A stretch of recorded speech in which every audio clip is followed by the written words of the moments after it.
사랑하는 여러분, 한 주간 우리를 살피시는 엘로이 하나님을 경험해 보셨습니까? 또 여러분, 오늘 이 말씀 가운데 있는 또 질문인데요. 여러분들이 이번 한 주간 부족함 없이 잘 사셨습니까? 우리의 삶이 하나님이 이끄시는 삶이 되기를 간절히 바랍니다. 다윗은 우리로 치면 그렇게 많이 오래 산 건 아니지만 그 당시에로 보면 그래도 꽤 오래 살았습니다. 70년이라는 세월을 살면서 그냥 살아오는 것이 아니라 여기 계신 우리 믿음의 선배님들처럼 산전, 수전, 공중전을 다 겪으면서 사셨습니다. 다윗은 모세와 엘리야처럼 기적적인 경험을 한 적은 없습니다. 바다가 갈라지거나 아니면 불병거 타고 그런 일들을 경험한 건 아니지만 그래도 늘 다윗의 입술의 고백에는 하나님이 나와 함께 하셨음을, 다양한 하나님을 경험하는 그러한 사람이라는 것을 우리는 알 수 있습니다. 시편은 총 150편으로 되어 있죠. 그 중에 반 정도, 약 한 73편이 다윗이 써졌다라고 알려져 있습니다. 보통 여러분, 시라고 하는 것은 사람들의 어떤 마음을 함축해서 담고 있는 거죠. 그래서 사람들이 경험한 내용에 대한 것을 오늘 우리의 시대의 언어로 부르는 거죠. 그래서 다윗은 자신이 경험했던 그런 내용들을 토대로 해서 시편 말씀을 많이 지었습니다. 그 중에는 아주 구체적으로 예를 들면 다윗이 밧세바와 동침한 후에 쓴 시 51편과 같은 그런 시와 아니면 다윗이 블레셋 왕이었던 아비멜렉 앞에서 미친 체 하다가 쓴 시 34편 같은 그렇게 자세하게 어떤 제목이 있는 것도 있지만 대부분은 시편을 보시면 다윗의 시라고 되어 있습니다. 그래서 이것이 언제 쓰여졌나 추정하기는 쉽진 않지만 말씀드린 대로 시라고 하는 것이 단순한 상상, 없는 이야기를 노래로 썼다기보다는 그가 경험했던 내용들에 대해서 썼다라는 것이죠. 그런 의미에서 시편 23편이 다윗이 마지막에 쓰여졌다라고 알려져 있다면 다윗은 그렇게 산전수전 공중전까지 다 겪으면서도 다윗은 자신의 삶을 하나님 앞에 평안과 만족함을 누리고 있다라고 고백하고 있다라는 것이죠. 여러분, 여러분의 마지막의 인생을 여러분은 뭐라고 하시겠습니까? 한숨과 후회와 고난 가운데 고생만 하다가 죽었다, 이렇게 여러분의 인생을 마감하고 싶으십니까? 아니면 정말 다윗처럼 내가 하나님과 평생 하나님이 나와 동행하며 사셨기에 나는 부족함이 없었다라고 여러분들은 고백하고 싶으십니까? 저는 저의 마지막에 설교를 다 준비해 놨어요. 지금도 제가 마지막에 저의 생명이 끝나기 전에 저에게 설교를 시켜주신다면, 아니면 제가 마지막 교회에서 은퇴를 할 때 저의 설교는 딱 이렇게 하려고 준비를 다 해놨습니다. 들어보시겠습니까? 네. 여러분, 예수님 잘 믿으십시오. 끝! 이거예요. 네. 이게 저의 설교의 마지막이 될 겁니다. 제가 지금까지 살아왔던 삶이 정말 하나님 잘 믿었다고 성도님들이 여겨지신다면 아마 그 말씀에 아멘으로 화답할 것이고, 그렇지 않으면 노멘 하시겠죠. 그만큼 여러분, 우리가 살아왔던 삶의 모든 것을 압축한다는 것은 바로 예수님 안에서 평안함이다라는 거예요. 여러분, 마지막 죽을 때 여러분 자녀들 앞이나 아니면 여러분 형제들 앞에 놔둘 때, 야, 우리 나 통장 비밀번호 몇 번이니까 그거 찾아 써라, 그런 얘기는 이미 돌아가시기 전에 다 정리하시고, 마지막 순간에는 여러분의 삶의 마지막은 내가 하나님이 지금까지 내 평생을 지켜주셨다, 나는 지금껏 부족함 없이 살았다, 너희들도 예수 잘 믿고 그렇게 살기를 바란다, 꼴까닥 하고 이렇게 돌아가시는 것이 우리 인생이 가지고 있는 가장 중요한 축복이 아닐까 생각합니다. 다윗은 그랬다는 것이죠. 다윗의 삶을 보면 그러했다라는 겁니다. 그래서 다윗은 시편 23편에서 9가지의 여호와의 이름을 적어놨습니다. 그 중에 제가 지난주는 나를 살피시는 하나님, 엘로이의 하나님을 말씀을 드렸고, 사실은 이 9가지를 6월달 안에 다 마무리하려고 했는데 한 가지 한 가지가 너무 귀한 거예요. 그래서 오늘도 한 가지, 다음 주는 몇 가지 할지 모르겠지만 어쨌든 이 시간 안에 우리들이 하나님의 귀한 이름을 좀 나누기를 원합니다. 오늘 다윗이 고백한 여호와의 이름은 바로 여호와 이레입니다. 여호와 이레라고 하는 것은 준비하시는 하나님이라는 뜻이죠. 우리 1절 말씀을 다시 한번 성경 말씀을 읽어보실까요? 여호와는 나의 목자시니 내게 부족함이 없으리로다. 다윗은 여호와께서 나의 목자가 되시기 때문에 부족함이 없다라고 이야기하고 있어요. 그래서 그의 부족함의 근거가 돈이 많아서도 아니고 아니면 뭔가 자녀가 풍성해서도 아니고 내가 뭔가 건강하게 자라서가 아니라 단 하나, 여호와께서 나의 목자셨다라는 사실을 강조하고 있다라는 것입니다. 다윗은 또 특별히 목자의 삶을 살았었죠. 그렇기 때문에 그는 누구보다 목자로서의 삶을 압니다. 목자는 양들을 세밀하게 살피며 보는 사람이죠. 전체의 양들을 늘 보면서 자기의 양을 기억하는 것이 바로 목자였습니다. 그 하나님이 그러한 목자였다는 것이죠. 그런데 하나님은 어떤 분이십니까? 하나님은 온 인류를 창조하신 분입니다. 어디에나 계시는 무소불위의 하나님이시죠. 너무나 크고 위대하신 분이십니다. 그러나 동시에 하나님은 목자가 양 한 마리 한 마리에 신경 쓰듯이 하나님도 우리의 작은 신음소리도 외면하지 않으시고 우리의 머리털 하나까지 세심받은 분이시고 여러분이 어떠한 곳에 있든지 간에 목자 되신 그분은 우리를 살피실 뿐만 아니라 우리의 앞길들을 준비해 주시는 분이시다라는 겁니다. 그런 하나님을 경험했기 때문에 다윗은 부족함이 없다라고 얘기하고 있다는 것이죠. 제가 다윗을 보면 항상 기억나는 사람이 한 명이 더 있어요. 바로 누구냐면 솔로몬이죠. 다윗의 아들인 솔로몬. 여러분, 솔로몬의 삶은 어떠했습니까? 솔로몬은 우리말로 치면 엄친아예요. 정말 모든 것을 완벽하게 갖추고 있었던 사람이었습니다. 이스라엘의 역사 중에서 적어도 세계사의 역사에 보면 아마 세계사 공부를 했거나 학교에서 이스라엘 하면은 다윗보다는 솔로몬의 이름이 가장 먼저 나올 겁니다. 왜냐하면 세상의 역사는 한 나라의 왕이 얼마나 많은 영토를 차지했느냐가 굉장히 중요하기 때문이라는 거죠. 지금까지 이스라엘의 역사 중에 총 39명의 단일 왕국까지 포함하면 총 32명의 왕을 거치면서 가장 넓은 영토를 가졌던 왕은 솔로몬밖에 없습니다. 열왕기상을 보면 솔로몬이 먹은 음식의 양만 해도, 그가 거느린 신하들만 해도, 그리고 그의 1000명이 넘는 수많은 아내들과 그는 그런 모든 즐거움들을 누리면서 살아왔던 누구나 부러워했던 솔로몬이었지만, 솔로몬은 그의 인생의 마지막에 썼던 전도서에서 그렇게 얘기하죠. 헛되고 헛되니 모든 것이 다 헛되다. 물론 전도서의 핵심은 허무주의는 아닙니다. 그러나 솔로몬은 자기 인생의 모든 걸 다 누려봤지만 그 모든 것이 진짜 중요한 게 아니었다는 거예요. 자기에게 살아보니 인생에서 가장 중요한 것은 바로 하나님을 경외하는 것이고, 그것만이 하나님이 인간이 가지고 있는 본분이고, 그것만이 진짜 하나님이시는 행복이라는 것을 전도서에서 이야기하고 있다라는 것이죠. 누가 봐도 훌륭한 멋있는 삶을 살았을 것 같은 솔로몬과 누가 봐도 다윗의 삶은 참 우리 부모님의 세대들처럼 자녀들을 위해서 그렇게 고생만 하시다가 입을 거 못 입고 먹고 싶은 거 못 드시고 그런 다음에 그렇게 고생하시다가 돌아가신 그러한 다윗의 삶, 누가 더 잘 산다고 보십니까? 세상에서는 솔로몬을 얘기하죠. 그러나 정작 다윗은 나는 부족함이 없었다라고 얘기하고 있고, 솔로몬은 모든 것이 헛되다라고 이야기하고 있다라는 것입니다.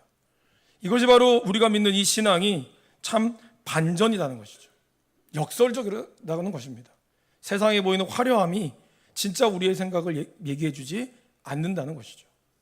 다윗은 모든 것이 부족함이 없는 삶을 살았다고 고백하고 있습니다. 그러면서 다윗이 계속해서 주목하는, 오늘 이 말씀에서 계속해서 이야기하는 비유는 양과 목자예요. 그죠? 그러니까 다윗은 목자였고, 예전에 목동이었고, 목동이로서 자기의 양을 기르면서 아마 양을 계속 쳐다보면서 양이 자기의 모습과 이렇게 대비가 됐을 거예요. 양의 모습이 자기의 모습이라는 것을 알았겠죠. 그렇다면 양이 가지고 있는 이 습성은 뭘까요? 사실 우리는, 저도 그렇지만 양을 이런 대관령 양떼 목장이나 아니면 무슨 조그만 농장에서 양을 봤지 실제로 양을 키우지는 않았습니다. 그래 양을 잘 모르죠.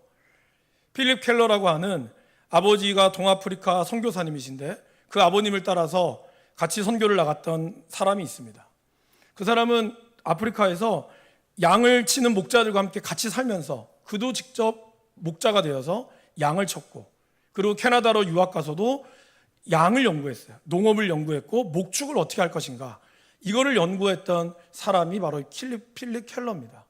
그가 그러한 양의 습성을 보면서, 목자의 모습을 보면서 쓴 책이 있는데 그 책이 양과 목자라고 하는 책이에요. 그 책에 보면 저자는 이렇게 얘기합니다. 모든 양떼의 행복은 전적으로 주인이 제공하는 관리에 달려 있다. 그러니까 자기가 가만히 보니까 양은 다른 동물들과 너무 다른 게 있다는 거예요. 그 중에 대표적으로 다른 것이 양은 일단 시력이 좋지 않다고 합니다. 자기 눈앞에 있는 것밖에 못 본대요. 그러다 보니까 자기 어디로 가야 할지를 전혀 감이 없대요. 방향 감각도 없고. 그래서 여러분 뭐 양치기를 가만히 보시면 어떻습니까? 양이 이렇게 있고, 그리고 어떻게 하죠? 이 파트라슈와 같은 이 목동을 지키는 이 강아지 개들이 막 짖으면서 이제 이동해야 될 때가 되면 소리를 치거나 아니면 호루라기를 불거나 양을 치는 목자와 개들이 같이 양을 이끌어갑니다. 그러면 양은 거기에 끌려가는 거예요. 그 이유는 양의 시력이 너무나 좋지 않다라는 거죠. 또 하나는 양은 무력하대요. 물론 뭐 유튜브에 보면은 막 이렇게 사람들을 들이받는 그러한 양도 있지만 팔레스타인에 사는 양들은 너무 순하답니다. 순하다 못해 너무 무력하다는 거예요. 그래서 양은 보통 뭐 염소도 그렇고 어떤 많은 동물들은 자기가 위험에 처해 있으면 소리를 음매하면서 소리를 지른다거나 그렇게 하지만 양은 그렇게 하지 않죠. 이사야 53장에 마치 도살장에 끌려가는 양처럼, 그리고 끌려간 양처럼 예수님이 그렇게 끌려갔다라고 표현하고 있습니다. 그런 것처럼 양은 자기에 대해서 어떻게 보호색이 있다든지 살기 위한 그런 것들에 대한 힘이 전혀 없다는 거예요. 그러다 보니 양은 무엇보다 의존적인 동물이라는 거예요. 무조건 목동이 이끄는 대로 갈 수밖에 없는 그러한 동물이라는 것을 이야기하고 있습니다.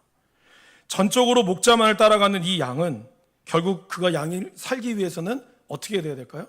목자를 잘 만나야 한다는 거예요. 여러분, 푸른 풀밭은 양이 준비하는 것이 아니죠. 목자가 준비하는 겁니다. 영화 같은 데 보시면 염소 같은 건 어떻게 하죠? 그냥 하루 종일 풀어놓습니다. 풀어놓으면 지가 알아서 가다가 먹어요. 그죠? 그러다가 뭐 부르면 때가 되면 들어오는데 양은 그렇게 하지 않죠. 양은 목자들이 계속 끌고 가서 그리고 그곳에서 어느 정도 있다가 다시 또 그러다가 다 조사해서 다시 가죠. 그러니까 양과 염소는 전혀 달라요. 염소는 정말 똑똑하지만 양은 너무 미련하고, 그리고 양을 한 군데다 놔두잖아요. 양은 눈이 나쁘다 그랬죠. 그래서 어느 정도 먹고 나면은 움직여주지 않잖아요. 그럼 양은 그 뿌리까지 다 뽑아 먹는데요. 그럼 여기가 완전히 황폐화가 되는 거예요. 그러니까 어느 정도 잎사귀만 먹었으면 그 다음에 빨리 다른 데로 가줘야 그 다음에 또 자랐을 때 여기 올 수 있다는 거죠. 그러니까 그런 모든 것들이 양이 가지고 있는 습성 중에 하나다라는 겁니다. 그러기에 다윗이 부족함이 없었다, 이러한 것을 고백할 수 있었던 이유는 뭘까요? 바로 좋은 목자 대신 하나님을 그는 따랐기 때문이다 라고 얘기하는 거죠. 사무엘하 전체를 보고 사무엘상 중간에 보면 다윗은 어떻게 했습니까? 항상 어디를 가든지 여호와께 물어봤어요. 도망갈 때도 하나님 어디로 가면 좋을까요? 그는 언제나 하나님께 물으며 나아갔습니다. 자기의 식솔들이 다 빼앗기며 그리고 죽음의 위기에 처했을 때 600명의 부하들이 모두 다 달려들어서 다윗에게 책임을 묻고 다윗을 죽이려고 했을 때도 다윗은 어떻게 했죠? 잠깐 기다리십시오. 그러면서 에봇을 가져오십시오. 에봇을 가져가서 지금으로 치면 저 잠깐 기도 좀 하겠습니다. 그러면서 그는 기도했다는 거예요. 기도해서 하나님 어디를 따라가야 됩니까? 어떻게 할까요? 따라갈까요? 아니면 여기서 그냥 제가 멈춰야 됩니까? 그리고 하나님이 따라가라고 했을 때 그는 그렇게 해서 막 원망하는 모든 600명을 데리고 그는 따라갑니다. 그리고 거기서 그를 이 이스라엘 백성들을 죽이려고 안내했던 애굽의 병든 소년을 만나잖아요. 다윗은 블레셋과의 전쟁에서도 얘기합니다. 하나님 지금 칠까요? 말까요? 그 다음에 이겼지만 그 다음에도 또 묻습니다. 하나님은 그러한 다윗의 물음에 답해 주시죠. 잠깐 기다려. 뽕나무 뒤에 숨어 있다가 블레셋 사람들이 쳐들어오면 그때 나가. 그 모든 것을 다윗은 하나님께 물으며 나아갔다는 거예요. 다윗은 바보가 아니죠. 그러나 정말 지혜로운 사람은 하나님께 묻는 사람이라는 겁니다. 그래서 성경은 이렇게 얘기하죠. 여호와께서 다윗이 어디로 가든지 이기게 해주셨다.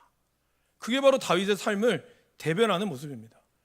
다윗이 그렇게 하나님 마음에 합할 수 있었던 이유는 그의 삶이 양처럼 하나님이 가자고 하는 대로 가고 이끄시는 대로 이끌었다라는 것입니다.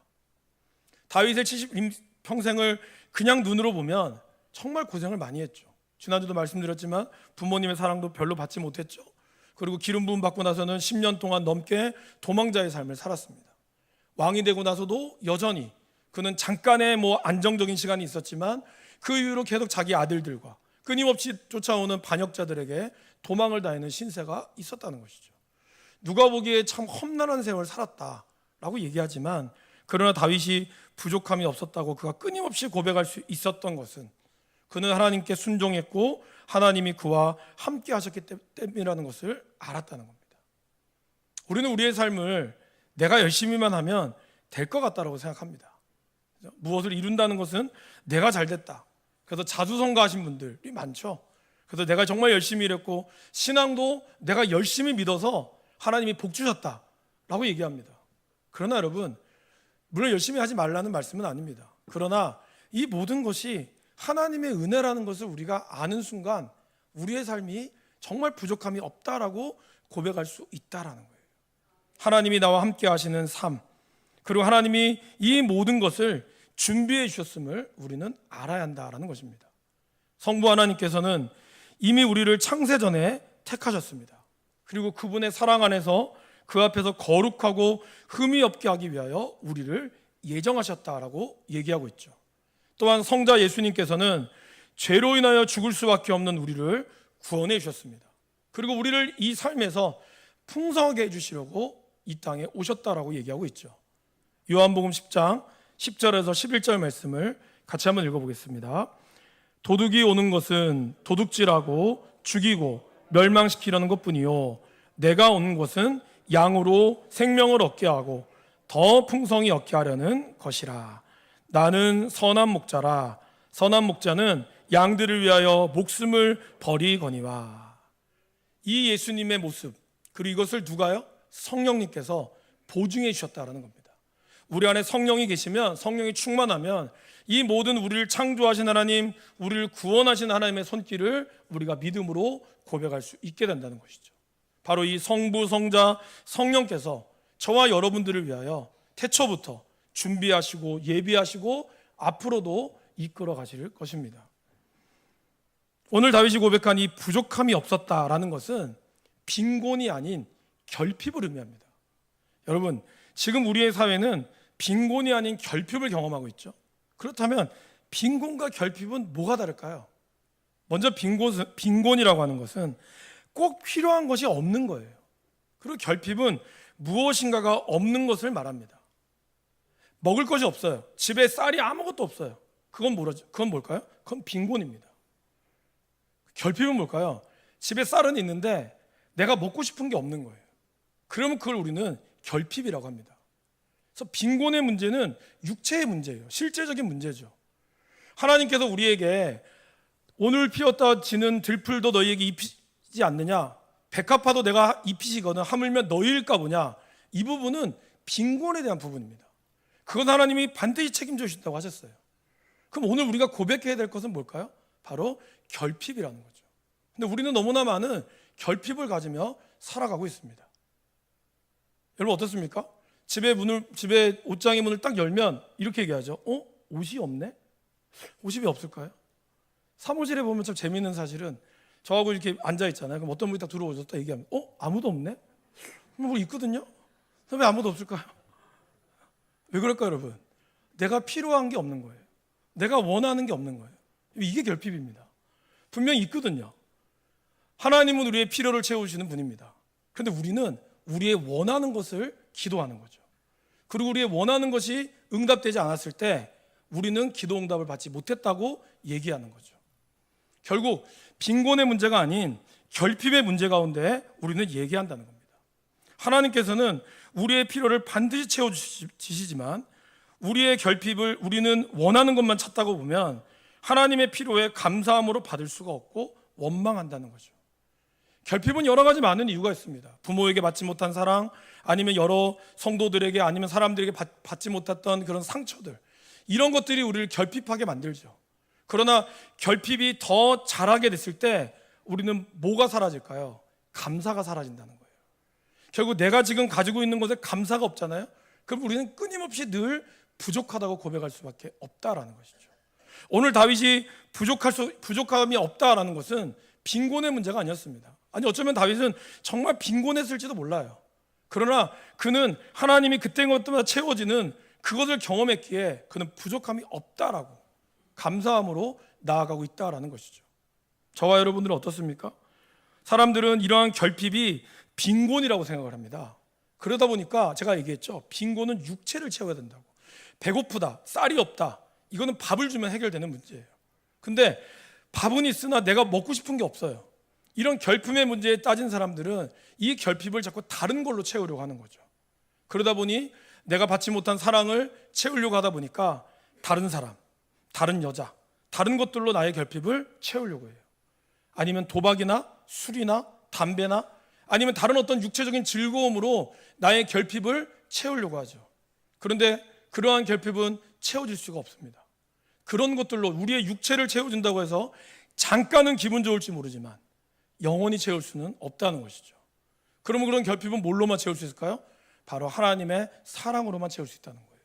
왜냐하면 우리는 하나님의 형상으로 지음받았다는 것이죠. 그래서 우리가 여호와 이레의 하나님, 다윗이 나를 위하여 준비하신 하나님이라는 이 고백은 바로 하나님 앞에 온전히 순종할 때, 양이 목자의 음성을 따라갈 때 나오는 온전한 순종함이 있을 때 여호와 이레의 하나님을 경험할 수 있다라는 것입니다. 여호와 이레의 하나님은 창조 때부터 나타나죠. 여러분, 창조의 순서를 우리가 다시 한번 좀 되돌아보면 어떻습니까? 하나님이 그냥 창조하신 것이 아니죠. 처음에는 혼돈했던 세상을 질서를 잡아주셨어요. 여러분들 집에 이사하기 전에 청소하신다고 생각하면 돼요. 그럼 일단 집안을 딱 정리해야 되겠죠. 그런 다음에 광명체, 하늘 위의 물과 궁창의 아래의 물, 그리고 씨이 맺는 채소. 그래서 이 광채 다음에 이 안에다 뭘로 채우셨죠? 해와 달과 별로 채우셨죠. 그리고 궁창 위에 물에다가 뭘 채웠죠? 새를 채웠고 밑에는 물고기를 채웠죠. 그게 다섯째 날이죠. 마지막 셋째 날에 하나님께서 이 심에 씨 가진 채소를 만들고 그리고 여섯째 날에는 뭘 채우셨어요? 사람과 동물을 만드셨죠. 이 모든 순서가 하나님이 우리를 위해서 예비해 주신 이 창조의 순서가 다 여호와 이레의 하나님이었다라는 겁니다. 그런데 이러한 하나님의 온전한 채우심을 우리의 죄로 인하여 우리 스스로가 하나님의 채우심을 걷어찬 거죠. 그러나 그럼에도 불구하고 하나님은 계속해서 그분의 말씀으로 우리를 채우셨죠. 그것을 가장 먼저 고백한 사람, 성경에서 여호와 이레라고 고백한 사람이 누구죠? 바로 아브라함이죠. 아브라함 때 여호와 이레의 하나님을 고백합니다. 100세에 정말 어렵게 낳은 그 아들을 하나님께서 어느 날 바치라고 하죠. 네가 나를 위하여 바쳐라. 아브라함은 너무나 당황스러웠지만 그러나 아브라함은 순종했습니다. 그리고 마침내 아들과 함께 하나님이 말씀하신 모리아산에 올라가죠. 중간쯤 올라갔을 때 아들이 아주 충격적인 얘기를 하죠. 아버지, 불과 나무는 있는데 번제할 양은 어디 있습니까? 그때 아브라함이 야 너야 이렇게 얘기하셨어요? 얘기 못했죠. 하나님께서 아들아, 번제할 어린 양은 하나님이 자기를 위하여 친히 준비하시리라. 마침내 그 정상에 도달했을 때 아버지는 이삭을 묶었습니다. 탈무드에 보면요, 아버지가 이삭을 묶었다는 표현을 하지 않아요. 이삭이 스스로 묶었다고 얘기합니다. 아버지가 주저하니까 아버지, 하나님의 뜻이라면 그냥 죽는 게 맞습니다. 그래서 아들 스스로가 묶었다고 해요. 여러분, 이때 이삭의 나이가 몇 살쯤이라고 생각하세요? 많은 분들이 한 8살, 9살이라고 생각하시는데 아닙니다. 10대에서 20대입니다. 그러니까 힘으로도 얼마든지 아버지를 이길 수 있는, 130세 정도 되는 아버지를, 100세, 한 120세 된 아버지를 힘으로 이길 수 있는 나이예요. 거부하면 거부할 수 있습니다. 그러니까 이삭은 스스로 자기가 묶었다고 탈무드에는 얘기합니다. 그러면서 이 아브라함은 하나님께 순종하기 위해서 그의 칼을 들고 이삭을 내리치죠. 그때 하나님께서 뭐라 그러시죠? 사자가 이르시되 그 아이에게 내 손을 대지 말라. 그에게 아무 일도 하지 말라. 내가 내 아들 내 독자까지도 내게 아끼지 아니하였으니 내가 이제야 내가 하나님을 경외하는 줄을 아노라. 아들과 이별에 정신없었던 그가 하나님의 음성을 듣고 비로소 정신을 차려 눈을 들어 보니 그곳에 순양의 뿔이 숯불에 걸려 있는 것을 보았다는 겁니다. 그리고 그 양을 하나님께 바치죠. 그리고 그 땅의 이름을 뭐라 그러죠? 여호와 이레. 하나님께서 친히 준비해 주셨다. 더 정확한 뜻은 하나님께서 나타나셨다라는 뜻입니다. 그리고 그러한 제사를 드린 후에 하나님은 아브라함에게 이렇게 얘기하십니다. 같이 한번 읽어보실까요? 이르시되 여호와께서 이르시기를 내가 나를 가리켜 맹세하노니 내가 이같이 행하여 내 아들 내 독자도 아끼지 아니하였은즉 내가 내게 큰 복을 주고 내 씨가 크게 번성하여 하늘의 별과 같고 바닷가의 모래와 같게 하리니 내 씨가 그 대적의 성문을 차지하리라. 또 내 씨로 말미암아 천하 만민이 복을 받으리니 이는 내가 나의 말을 준행하였음이니라 하셨다 하니라. 네. 이거 보면 하나님은 진짜 쫄깃쫄깃한 분인 것 같아요. 그죠? 좀 미리 좀 얘기해 주면 얼마나 좋아요. 사람 마음 끝까지 졸이게 만드세요. 여러분, 여호와 이레 하나님은 이 순장은 언제 발견했죠? 그가 정상에 도달하고 마지막 순종할 때 발견했습니다. 우리가 여호와 이레 하나님을 경험하기를 원하십니까? 그러면 우리는 순종의 걸음을 끝까지 해 나가야 한다는 거예요. 중간쯤에 가서 거기서 순종을 멈추면 안 돼요. 우리가 온전히 순종할 때, 그리고 나오잖아요. 왜 복을 받았습니까? 하나님의 말씀에 순종했기 때문입니다. 마지막에 그렇게 얘기하잖아요. 내가 복을 받으리니 이는 내가 나의 말을 준행하여 씀이라. 그런데 여러분, 여기서 끝이 아닙니다. 이 모리아산은 1000년 후에 예루살렘 성전이 됩니다. 하나님은 이미 이곳에 이 1000년 전부터 이곳에 하나님의 성전, 주님의 피로 값주고 사신 성전을 예배해 주셨다는 거죠. 더 중요한 것은 뭘까요? 오늘 아브라함의 위대한 고백이 있었죠. 아들아, 하나님이 번제할 어린 양은 하나님이 자기를 위하여 친히 준비하시리라. 누구예요? 예수 그리스도죠. 하나님이 친히 자기 아들을 준비하셨다는 겁니다. 이미 아브라함을 통하여 그 순종을 통하여 하나님은 우리를 구원할, 인류를 구원할 예수 그리스도를 이때부터, 아니 그 전부터 하나님이 우리에게 보여주셨다라는 것입니다.